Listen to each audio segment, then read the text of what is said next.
Добар ден, почитувани. Добре дојдовте во уште една нова телма амбуланта, реализирана во соработка со клиничката болница Жан Митрев.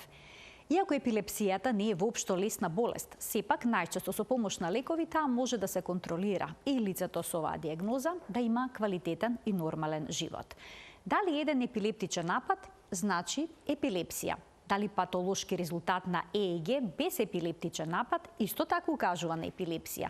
Каков невролошки преглед е потребно да се направи за да се постави оваа диагноза? Ќе ја запрашаме доктор Марија Милановска, специјалист по неврологија во клиничката болница Жан Митрев. Разговорот ќе го последите по рекламниот блок, затоа останете на телма.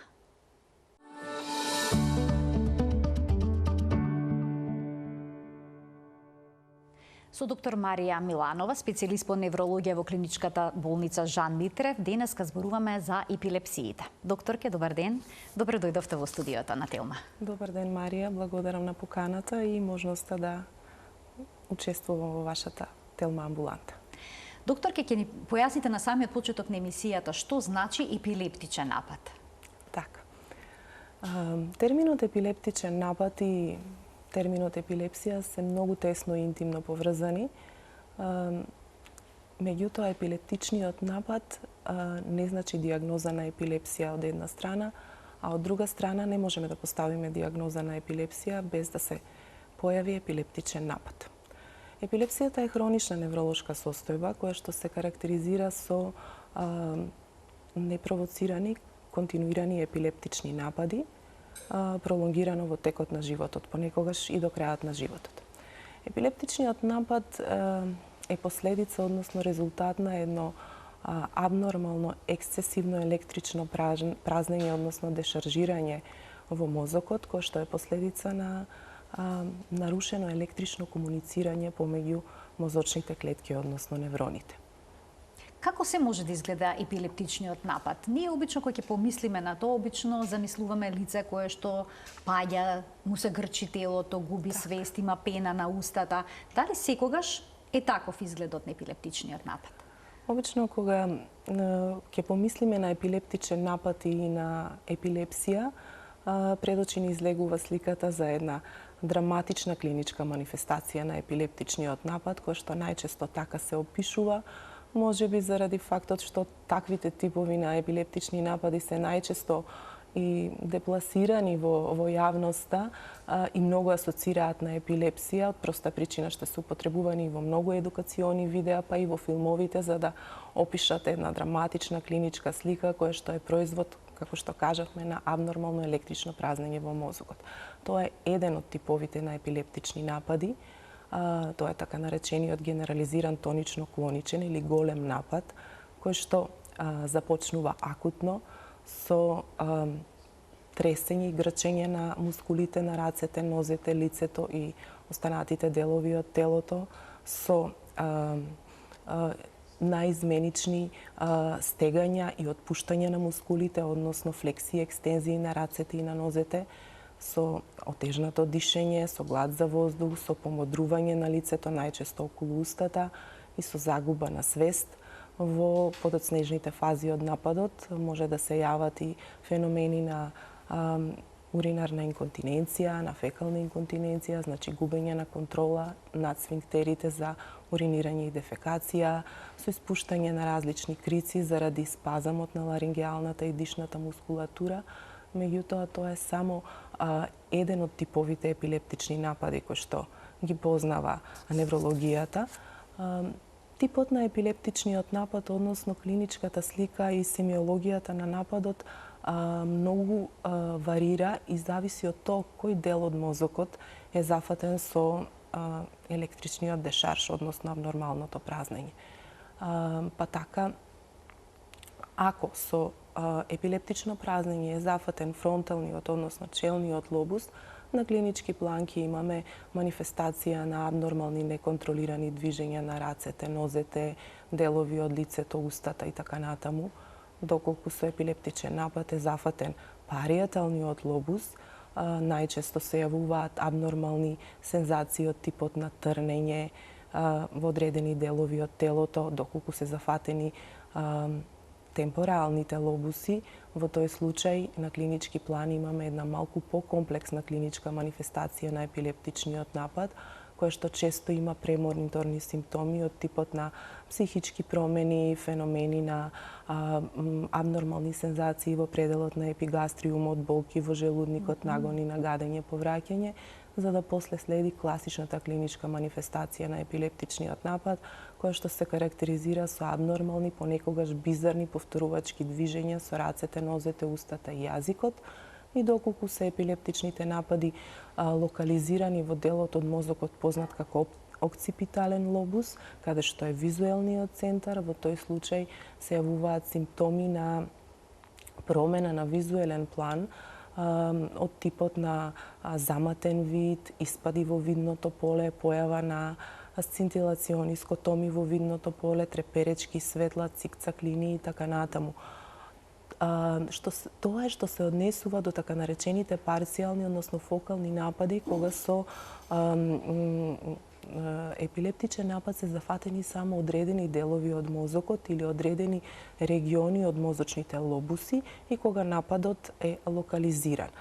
Од друга страна, доколку со едно синхроно празнење се зафатени обете хемисфери на мозокот, тогаш станува збор за појава на така наречени генерализирани напади, како горе опишаниот генерализирано тонично-клоничен, кој што оди со загуба на свест.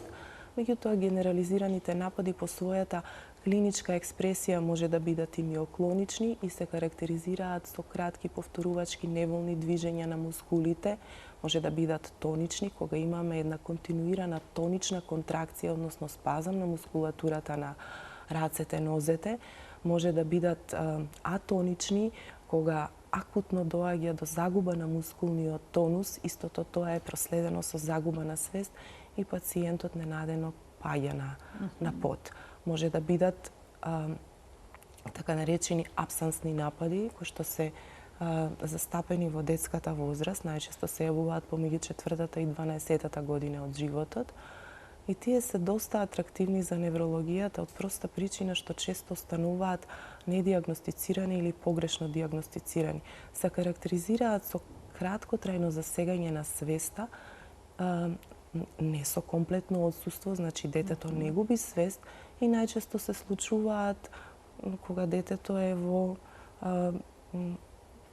игра, кога се игра со другарчињата, кога е на училиште, кога е во градинка, може да се случи и во домот и се одликува со едно краткотрајно отсуство и одложување на активностите кои што детето ги прави во текот на денот. Значи си играат едноставно кратка епизода на отсуство. На исклучување, буквално на исклучување и специфично е тоа што за краток временски период се загледуваат во одредена дистанца, имаат така наречен залутан поглед и често пати додека се постави дефинитивната диагноза на абсанс напади, се губи драгоцено време, навидум се бенигни, меѓутоа може да бидат изворено опасни доколку детето се најде во средина надвор од домот, кога е во сообраќај, на улица, во вода и така натаму, може да бидат асоцирани со загрозување на животот. Така, значи споминавте дека навистина на различен начин може да се манифестираат епилептичните напади, а дали секогаш се јавуваат во будна состојба? Може ли да речеме да се јават за време на сон? Така. Многу почесто се јавуваат за време на сон или во првите фази после будењето, отколку во будна состојба. Не е детерминирана временската појава на епилептичниот напад, може да се јават во било кој дел од денот или ноќта, но значи не мора ноќен сон, може да биде и дневна дремка. Да, така. Обично се декланширани после будење или за време на сонот. Најчесто тогаш се јавуваат, меѓутоа не е исклучена можноста да се јават и во текот на денот. Меѓутоа предоминантно се јавуваат за време на сон или веднаш после будење.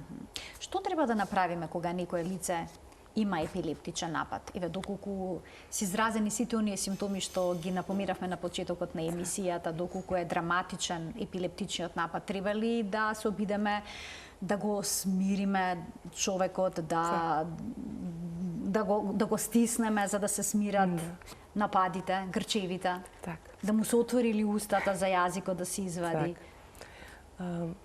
Многу често се прави грешка кога сведоците на еден таков, најчесто генерализиран напад со загуба на свест и со екстремно грчење на мускулатурата се обидуваат да му помогнат на пациентот. И тоа е многу погрешно, дури понекогаш и животно загрозувачки. Може да резултира со повреди на самиот пациент, со несакани искршеници, односно фрактури, при обид да му се отвори устата, да се извлече јазикот, да не се голтне јазикот, често доаѓа до несакана екстракција на зъбите, до повредување или фрактура на долната вилица, често пати и индивидуата која што пружа помош во текот на нападот може да биде повредена најчесто од гризнување заради страшниот спазам на вилицата кој што е карактеристичен во текот на тој напад. Во ниеден случај, под ниедни околности не треба да се обидуваме на пациент кој што има таков тип на напад, со била каква манипулација, со вртење, обидување да се извади јазикот, да му се помогне во дишењето, едноставно не треба ништо да се прави. Она што може да се направи е, и се препорачува да се направи е да се постави во положба на страна, каде што ќе се обезбеди оптимално поминување на воздух низ дишните патишта, а во исто време ќе се спречи ислевање на секретот од белодробието повторно во дишните патишта и несакано задушување. Тоа е единствено што треба да се направи во текот на таков напад. Никакви други манипулации нема да го спречат нападот. Тоа е едно абнормално електрично празнење кое што сакале ние или не ќе се изманифестира и ќе помине. Повторно ќе потенцирам дека се прави огромна грешка во обид да му се помогне на пациентот затоа што кога сте сведок на еден таков напад имате чувство дека го губите човекот, дека човекот практично умира. Меѓутоа тоа се најчесто во најголем број од случаите реверзибилни процеси. Откако ќе помине таа електрична бура во мозокот, се воспоставуваат сите нормални физиолошки и метаболни процеси во организмот, пациентот повторно доаѓа при свест, се нормализираат дишењето, срцевата акција и секој минимален обид да му се помогне на пациентот може само да му ја влоши состојбата. А што е со оние мали епизоди на отсутност кај децата? Кога родителите ќе ги забележат, треба ли да се обидат да го вратат детето? Да му ја вратат свесноста? Повторно ќе кажам и да се обидете да интервенирате, нема да постигнете ништо на тој план. Треба само да бидете доволно интуитивни како родители или како луѓе кои што се загрижени за чување на децата. Не секогаш се родителите тие кои што ги чуваат децата. Најчесто се тоа баби, дедовци, децата се во градинка или во училиште. Да едноставно предпоставите дека тоа е тој така наречен абсанс напад и доколку детето се наоѓа во потенцијално ризична средина, да го земете во раце и да не дозволите да биде жртва на некоја сообраќајна незгода или давење во вода и така натаму. Повторно, тоа е активност во мозокот на која што не можете да интервенирате во тој момент на ниеден начин. Треба само правилно да ја, кога ќе се посомневате како родител дека нешто чудно се случува со вашето дете во текот на играта или во текот на денот, дека детето е отсутно, дека му лута погледот, дека е условно кажано нереспонсивно, не одговара на повик на неговото име, не се врти веднаш кога ќе го повикате по име, да предпоставите дека можеби станува збор за абсансен напад и веднаш да консултирате невролог. Интервенцијата со адекватна антиепилептична терапија успешно ги става тие напади под контрола и детето нормално функционира без било каков ризик дека ќе биде загрозено. На која возраст обично се явуваат епилептичните напади, односно епилепсијата? Така. Епилепсијата е болест која што не поштедува никого. Буквално секој од нас може да добие? Секој од нас може да добие епилептичен напад. Ниту еден човек на планетава Земја не е амнестиран од појава на епилептичен напад. Меѓутоа има два критични периоди во животот на секоја индивидуа кога можноста за појава на епилептичен напад е поголема. Тоа е детската возраст и адултната популација над 60 години. Кај децата ризикот од појава на епилептичен напад е поврзан и епилепсија е поврзан со развојните абнормалности кои што може да се јават за време на интраутериниот развој, за време на породувањето или рано во неонаталниот живот. Од друга страна, идиопатските епилепсии се исто така почести кај децата. Само кога не е позната причината, идиопатска? Кога не е позната, да. Кај идиопатските епилепсии. Од друга страна, возрастната популација над 60 години, имајќи го во предвид фактот дека може да биде оптоварена со многу коморбидитети, односно други придружни болести, како што се хроничните кардиоваскуларни заболувања, хроничните метаболни заболувања, системските ревматоидни заболувања, сите тие може да доведат до ваков проблем? Може да доведат до ваков проблем секундарно, ако болеста не се контролира доволно и биде продукт на абнормални метаболни и физиолошки растројства во организмот, може да доведе секундарно до појава на епилептични напади. Тие се два критични периоди во животот, во детството и над 60-та година, кога сме повеќе изложени на ризик да добиеме епилептичен напад. Кај возрастно лице кај кое што прв пат се јавува епилептичен напад, постои ли сомне за тумор во мозокот? Се разбира. Значи, прво на што помислуваме кога ќе ни се јави пациент во амбуланта и кога самиот тој или најчесто неговиот придружник, обично тоа се сопружниците или блиски членови од семејството, ќе дадат анамнестички, односно хетероанамнестички податок дека акутно дошло до загуба на свест кај едно возрасно навидум нормално лице, веднаш се јавува сомнежот дека овде се случува нешто сериозно на ниво на централниот нервен систем, односно мозокот. И обично се тоа симптоматски епилепсии, кои што се, односно епилептични напади, кои што се предизвикани од некој примерен субстрат во мозокот. За жал, најчесто се тоа мозочни тумори од типот на глиобластоми.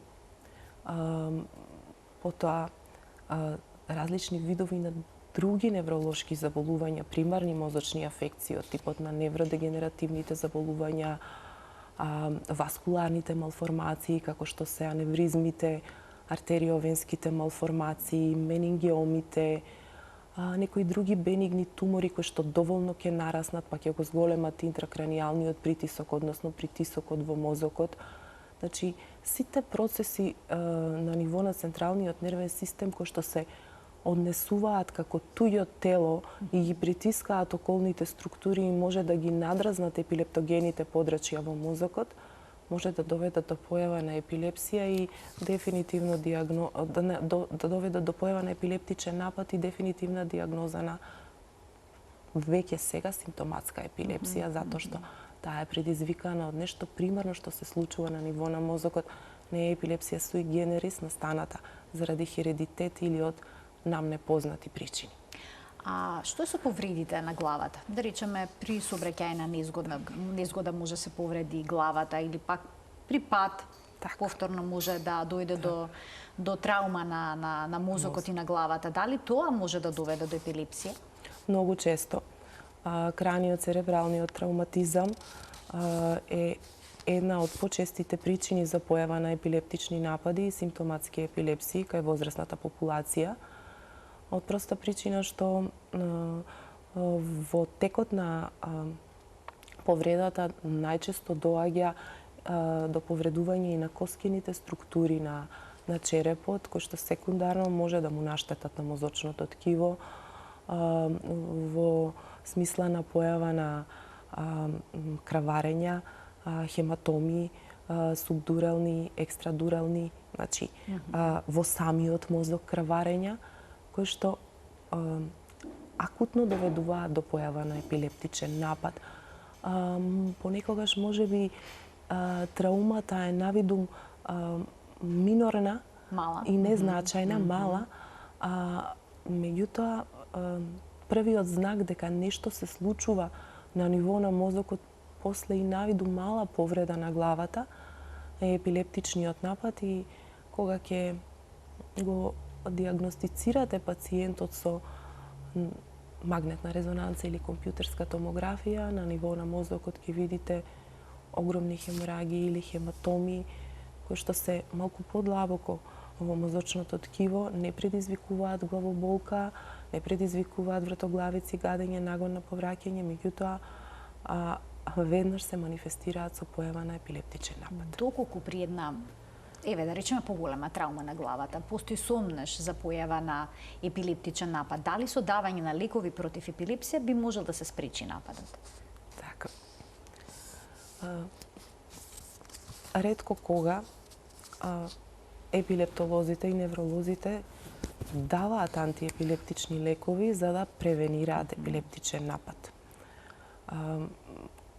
Консензусот и за поставување на диагноза на епилепсија е појава на најмалку 2 непровоцирани епилептични напади во период подолг од 24 часа. Значи не секогаш кога ќе се појави првиот епилептичен напад се поставува диагноза на епилепсија. Од друга страна, доколку постои ризик поголем од 60% за евентуално појавување на епилептичен напад, како што е краниот церебралниот травматизам, во ситуации каде што сте 100% сигурни дека за ден, два, за месец, два или за 6 месеци од иницијалната повреда ќе се појави епилептичен напад, во тој случај не се чека да се појави нападот, туку се дава протективна терапија за да се спречи појава на епилептичен напад. Во тие случаи да, кога прогностички ризикот е огромен за појава на епилептичен напад уште пред тој да биде јавен. Ќе ги поканиме гледачите, докторке, да се вклучат во денешната Телма амбуланта со нивни прашања. Можат тие да се јават на телефонскиот број што ќе биде испишан на екранот. Почитувани, ве очекуваме. А каква улога има прогностичка во однос на епилепсијата ЕЕГ-то? Значи, ЕЕГ е всушност снимање на брановите, мозочите бранови на мозокот. Ги правите ли секогаш ЕЕГ кај некој пациент кој што имал некаков проблем? Електроенцефалографијата или ЕЕГ снимањето. Ова се тие всушност линии кои што се прикажани. Бранови испишани во моментот на снимањето ја отсликуваат функцијата на мозокот во моментот на сликањето, во моментот на снимањето. Електроенцефалографијата е многу сензитивна, меѓутоа не секогаш специфична метода во диагностицирање на епилептичните напади. Да, кога ќе добиете податок дека пациентот изгубил свест и дека има некои клинички симптоми и знаци кои што потсетуваат на епилептичен напад, се поставува индикација за електроенцефалографско иследување. Од друга страна, потребно е да се знае дека постојат пациенти кои што имаат епилептични напади, кои што имаат диагноза епилепсија и се лекуваат долги години и кај кои што не секогаш електроенцефалографскиот наод е патолошки, односно абнормален. Во 30% од случаите, кај луѓе кои што имаат епилептични напади, ЕЕГ наодот е уреден. Меѓутоа, тоа не ја дискриминира диагнозата епилепсија. Всушност, ЕЕГ наодот не ја детерминира диагнозата епилепсија. Клиничката слика е таа што ја води играта. А што е со оние лица што немале епилептичен напад, а имаат патолошки резултат на ЕЕГ-то? Тие лица апсолутно не се кандидати за поставување диагноза епилепсија. Некогаш им се дава терапија за да не добијат епилептичен напад? Ако веќе имале иктален настан кој што е пандан на епилептичниот напад, и ако имаат дискретни промени на ЕЕГ наодот,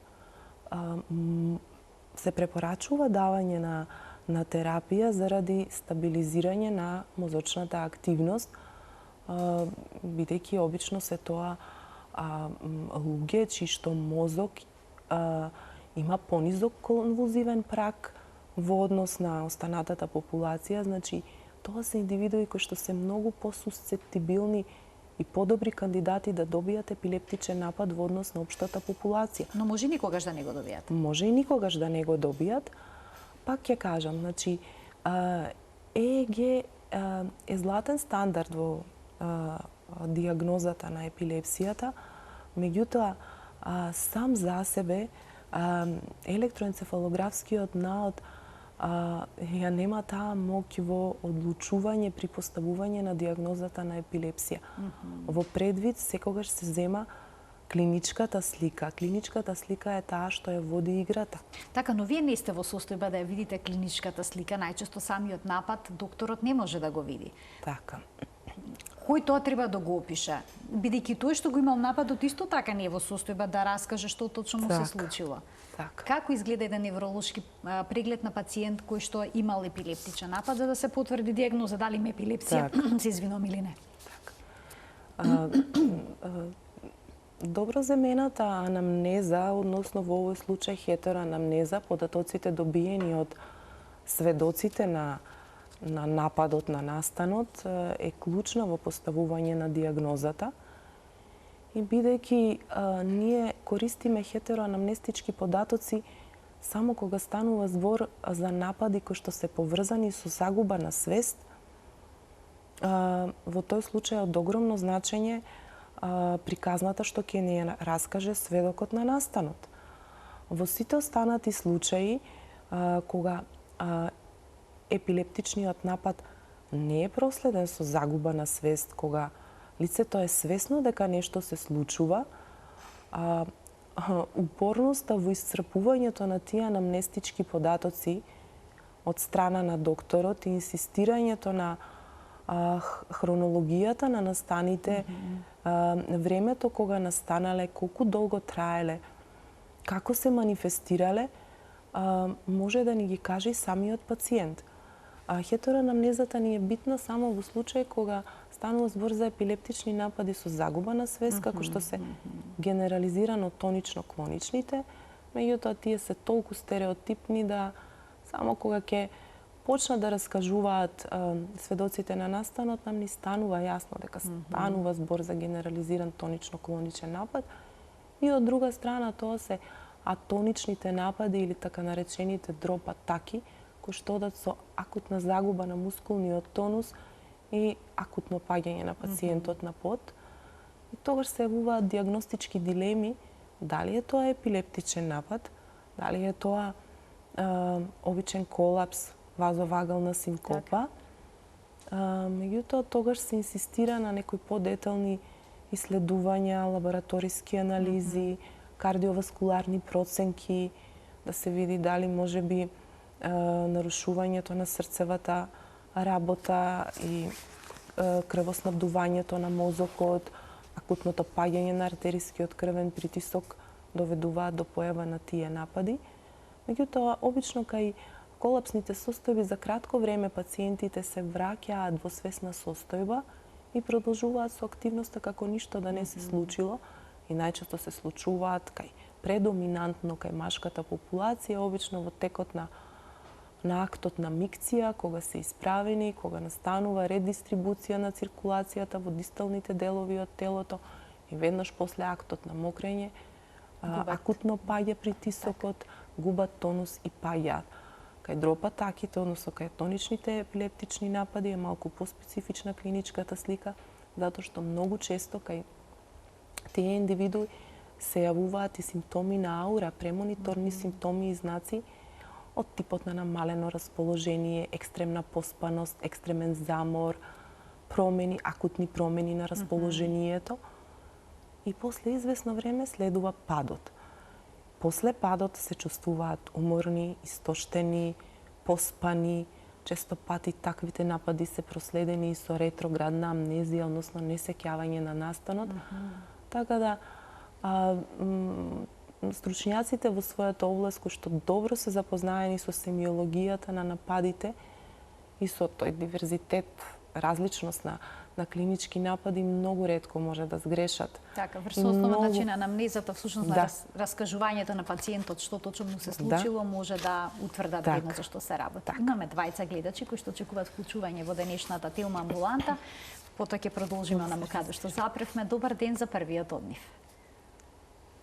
Добар ден за гледачот. Така, ве слушаме одлично. Добар ден. Добар ден, повелете. Имам едно прашање до докторката. Така. Ја прележав корона тешко. И после тоа брат ми почина. И не можев ни да спија и само да плачам. Од тогаш бев на нерволог, ми предпиша пароксатин и аклонил за спиење. Дали овие доживотно ќе ги пијам, а не може без ним? Сакам докторкава да ми одговорите. Добро, ви благодарам за вклучувањето во програма. Малку сме надвор од докторки од темата, но секако ќе дадете одговор. Повелете. Најверојатно стресогените настани кои што биле дел од животот на госпоѓата која што се јави, довеле до појава на промени на психички план. Најчесто се тоа анксиозно-депресивни состојби. Госпоѓата спомена дека го загубила близок член од семејството и тие често пати се проследени со намалено расположение, со намалена волја за живот и со несоници.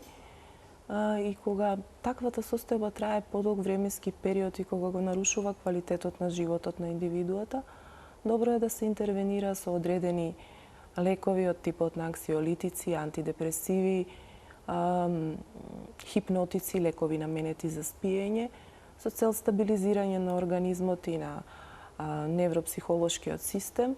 И во моментот кога ќе се постигне еден еквилибриум, еден баланс во организмот, се советува постепено намалување на терапијата и евентуално незино прекинување. Меѓутоа, тоа се пациенти кои што треба да бидат водени во исто време и од невролог и од психолог, за да може што полесно и побрзо да ја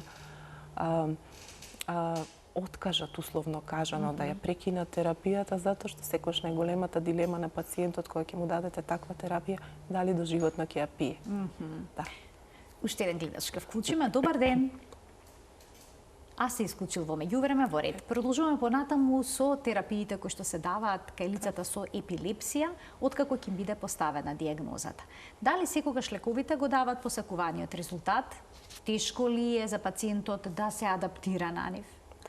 Дали тие доживотно ќе пијат терапијата? Се разбира, тоа се многу често поставувани прашања од самите пациенти и од нивните семејства. Лековите кои што се даваат во третман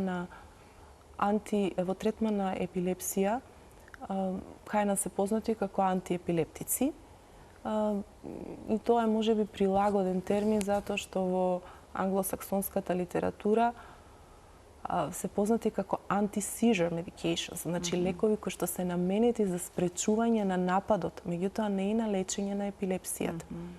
За жал, 40% од епилепсиите, односно епилептичните напади, треба да бидат, за жал, третирани континуирано и доживотно.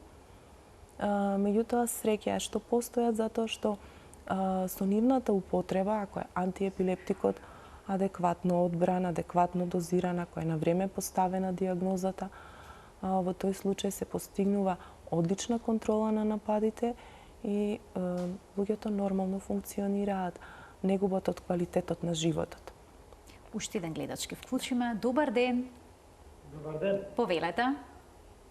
Да ве питам, епилепсија се јавува на 35 години, можно ли? Дали може на 35 години? Доктор, ке можно е. Да. Така, како што појаснивте во емисијата. Така, имате уште некои појаснувања во врска со случајот? И фатално заврши. Така. И заврши во смрт.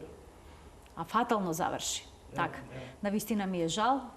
Ви благодарам за вклучувањето во програма. Значи, може епилептичниот напад да доведе до брза ненадејна смрт? Може. Да.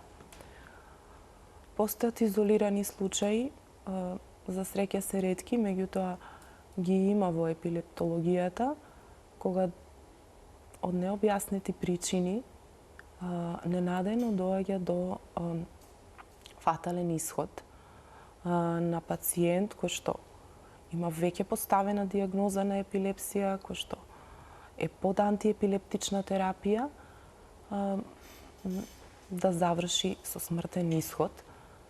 Меѓутоа, тоа не е случај за сите типови епилепсии и кај сите пациенти кои што имаат епилепсија.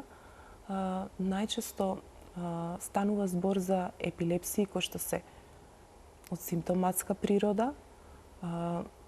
Почесто се јавува кај пациенти кои што имаат неконтролирани напади и покрај адекватно ординираната терапија. Почесто се јавува кај пациенти кои што имаат големи напади, генерализирано тонично-клонични напади, кои што се јавуваат често пати во текот на денот или ноќта. Може да се јави кај пациенти кои што се нередовни во поглед на земање на антиепилептичната терапија и често се јавува кај пациенти кои што во исто време со антиепилептичната терапија повремено рекреативно злоупотребуваат алкохол или други наркотици. Како што веќе споменавте, значи антиепилептичната терапија, односно терапијата што ги спречува нападите, треба да се зема редовно. Редовно, навремено. Навремено. Да не се прекинува на своја рака. Во ниеден случај да не се прекинува на своја рака и бидејќи е тоа хронична терапија, долги години се зема, понекогаш се случува да се изостави дел од терапијата во текот на денот, па за да го надоместат неземањето на една единечна доза, се случува да земат 2 таблетки одеднаш, за да го надоместат недостатокот, и тоа не треба да се прави. Едноставно една пропуштена доза во текот на денот не значи никаква опасност дека ќе се појави напад. Треба да чекаат до наредната доза, кога регуларно ќе си го земат антиепилептикот. Меѓутоа, треба да бидат редовни во поглед на земањето на терапијата и во ниеден случај на своја рака да ја прекинуваат, затоа што има строги правила како таа терапија се воведува, како се одржува и како се прекинува. Доколку некој пациент зема терапија и неколку години немал напад, треба ли да се прекине? И значи ли тоа дека повеќе нема епилепсија? Генерално значи дека е, условно кажано, излекуван и за тоа постојат строги критериуми и консензуси кога почнуваме да размислуваме за намалување и евентуално прекинување на антиепилептичната терапија. Обично станува збор за пациенти кои што редовно земаат антиепилептици, кај кои што епилепсијата и епилептичните напади се добро контролирани и кои што барем 2 години од последниот напад не доживеале повторен епилептичен напад. Во тој случај неврологот полека, многу скромно почнува да размислува за евентуално намалување на дозата на антиепилептикот и можно негово прекинување. Терапијата постепено се воведува и постепено се укинува. Затоа што наглото акутно прекинување на антиепилептикот може да доведе до влошување на клиничката слика, до зачестување на епилептичните напади. Тоа е една огромна специфика во полето на епилептологијата, прекинувањето на антиепилептичната терапија. Тоа е огромен успех и за неврологот и за пациентот да се дојде до стадиум кога ќе можеме да кажеме дека најверојатно ќе ја прекинеме антиепилептичната терапија, меѓутоа тоа е спор и макотрапен процес и мора да постои добра соработка помеѓу пациентот и неврологот во целиот тој процес на дисконтинуирање, односно прекинување на антиепилептичната терапија. Се плашат ли пациентите да ја прекинат терапијата? Да, многу често. И посебно тоа се случува кај пациенти кои што повеќе од 10 години имаат епилептични напади и кои што во последните 7 или 5 години немале никаков напад. И во тие моменти кога ќе им спомнете дека после сите направени параклинички испитувања електроенцефалографија и обична исодепривација на сон, значи после непроспиење на ноќ, сите направени неуроимиджинг техники, најчесто магнетна резонанца. И анамнезата кажува дека во последните 5-7 години пациентот нема напад. Кај тие пациенти обично е многу тешко да им се предложи прекинување на терапијата, затоа што таа терапија, макар и во минимални дози, им дава некое чувство на сигурност, дека никогаш повеќе во животот нема да го доживеат тоа што го доживеале. Некои од пациентите се страшно истравматизирани заради самата диагноза и тоа што се случувало во целиот тој процес на поставување на диагноза на епилепсија и самите епилептични напади.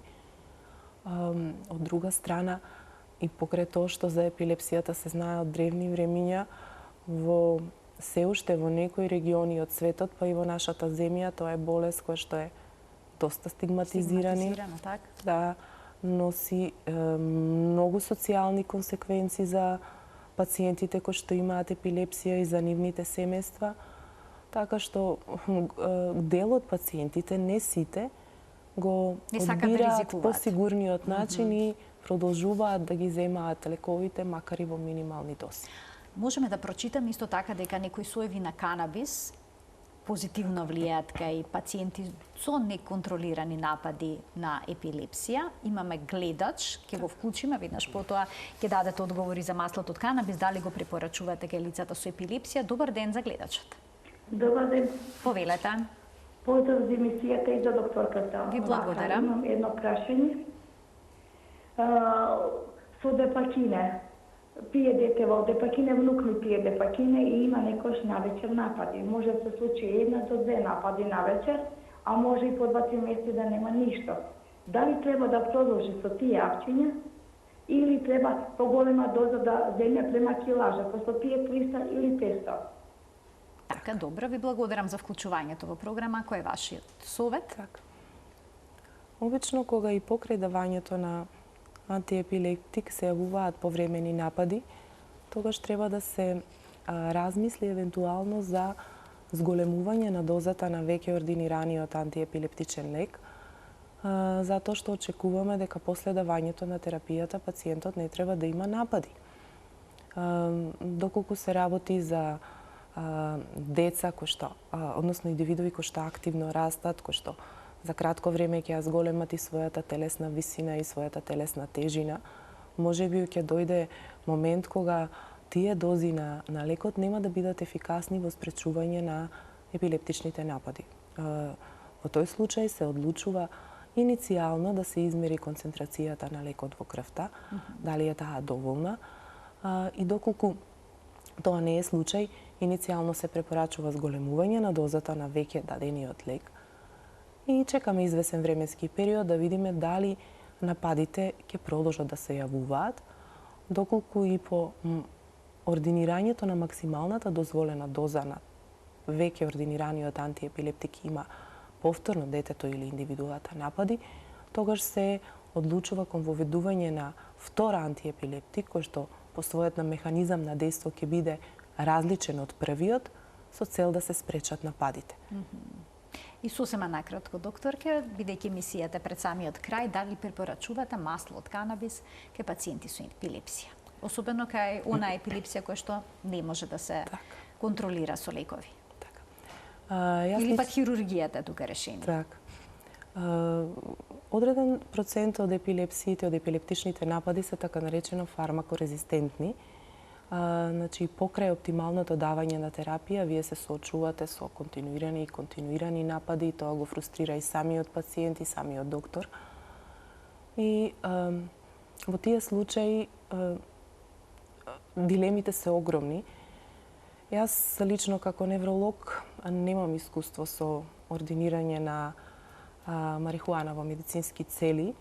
Од друга страна, контрадикторни се резултатите од студиите кои што се водат на светско ниво, се поврзани со употребата на масло од канабис во спречување на епилептичните напади.